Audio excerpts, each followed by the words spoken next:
What's up? Balik lagi dulusan.id. Nah, sekarang gue lagi mau nge-review power supply Thermaltake, yaitu Thermaltake Tough Power 750 watt 80 plus gold yang seri Grand Series dan DPS G Series. Nah, mau tau gimana? Mari kita ulas.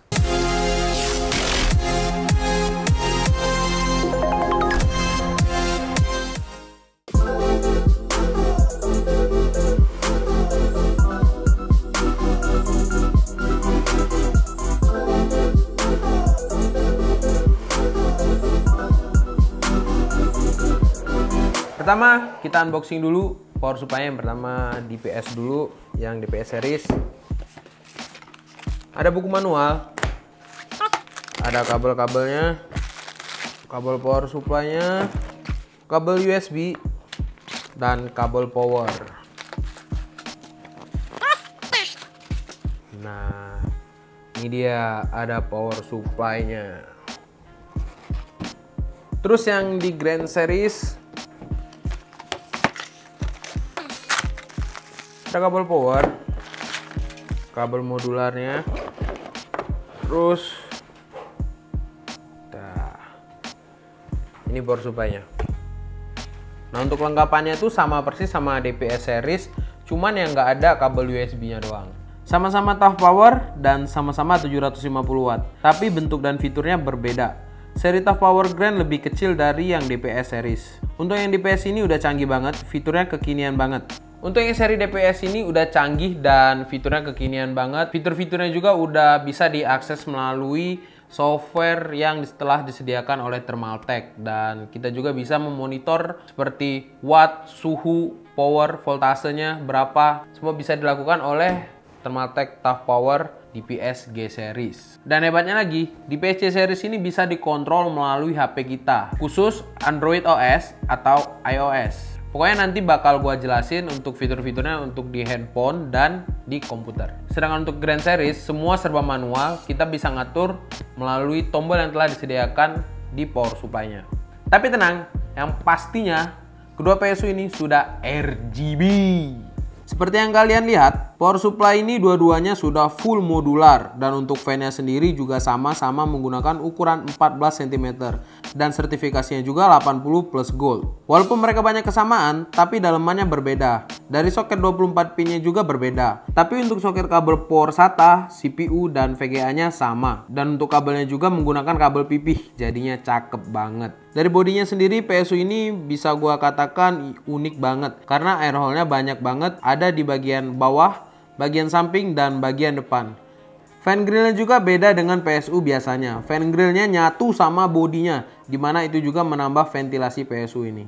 Sekarang kita langsung coba aja. Pertama gua jelasin dulu, tegangan yang masuk ke komputer kita itu ada 3 voltase, yaitu voltase 12 volt, voltase 5 volt, dan voltase 3,3 volt. Nah, yang gua tes di sini adalah PSU yang seri termurahnya aja, yaitu power supply Tough Power Grand Series. Yang gua akan tes adalah rel 12 voltnya aja, karena rel 12 volt itu rel yang paling banyak digunakan oleh komputer kita. Spesifikasi yang gua pakai adalah Mobonya pakai Maximus 9 Apex, CPU-nya Core i7 7700K dan VGA-nya RX480 4 unit. Bisa kalian lihat di sini, rel 12 voltnya berjalan di 12,215 volt pada waktu idle di 120 watt. Dan ketika di load 900 watt, rel 12 voltnya turun menjadi 11,974 volt. Dimana itu masih aman banget dan di load melebihi dari kapasitasnya. Nah, itu dia tadi quick test performa PSU-nya. Kalian bisa lihat sendiri gimana hebatnya power supply RGB ini. Mungkin power supply-nya bisa gila gitu mungkin karena RGB-nya. Mungkin loh ya. Sekarang kita lihat fitur-fitur dari PSU ini. Yang pertama, yang seri Grand Series dulu. Untuk fan-nya ada mode silent. Jadi kalau kalian hidupkan modenya, otomatis fan-nya akan mati. Ketika dia beroperasi di atas 20%, maka fan akan berputar.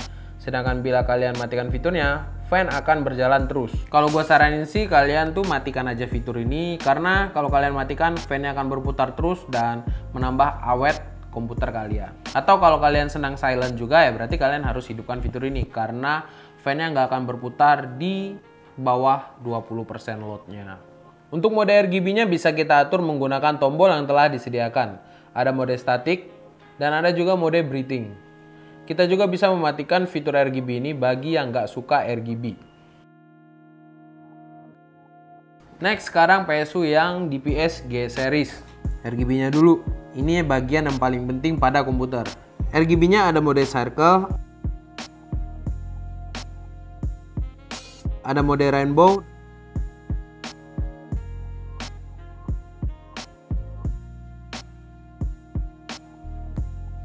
dan ada mode comet. Semua harus dikonfigurasikan melalui software. Untuk fan-nya ada mode silent, performance, dan zero. Pada mode zero ini, ketika PSU diberi beban di atas 20%, maka fan akan berputar, sama seperti Grand Series. Untuk TUF Power DPS, semua harus disetting melalui software, dan pastikan USB-nya tersambung.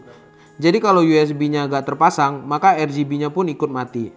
Selain fitur-fitur tersebut, ada fitur yang asik di PSU ini, yaitu real time monitoring. Nah, di sini kita bisa monitor rel 12 volt, 5 volt, dan 3,3 volt. Kita juga bisa lihat suhu dari PSU ini. Selain itu, kita juga bisa lihat konsumsi daya dan suhu yang dikeluarkan oleh prosesor dan VGA. Kita juga bisa lihat efisiensi dan total daya yang dikeluarkan komputer kita. Selain itu, kita juga bisa melihat cost yang dikeluarkan dari komputer kita. Kita tinggal rubah harga per kWh-nya.